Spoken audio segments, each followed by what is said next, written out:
vente en viager, c'est une vente traditionnelle, mais avec la particularité qu'un vendeur peut parfois rester à l'intérieur. Dans ce cas-là, on parle de viager occupé.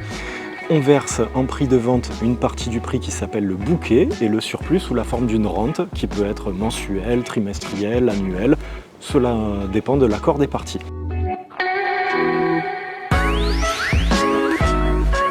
Le viager côté vendeur, qu'on appelle également crédit rentier, est plutôt destiné à des personnes âgées qui souhaitent continuer de vivre chez elles. Dans ce cas-là, on parlera d'un viager occupé.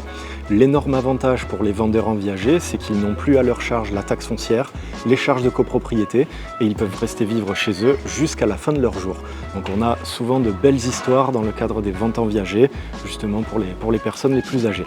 On a aussi les viagers libres, où là c'est plus, on va dire, dans une optique d'investissement, où on a une personne qui souhaite toucher une rente et pas un certain prix immédiatement.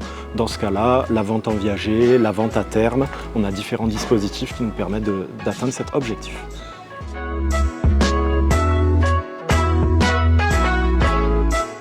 Le risque du viager occupé ou libre n'est pas anodin, notamment si on ne paye pas plusieurs rentes consécutives, on pourrait risquer de tout perdre. Donc l'intérêt est de verrouiller tout ça, prendre bien toutes les informations auprès de son notaire et d'avoir connaissance dans quoi on s'engage et vérifier par rapport au patrimoine de l'acquéreur si c'est bien adapté à son cas.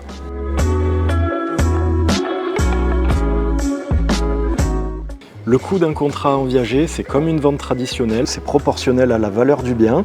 Par contre, la fiscalité est assise sur une valeur moindre puisqu'on déduit le droit de jouissance du vendeur en cas de viager occupé.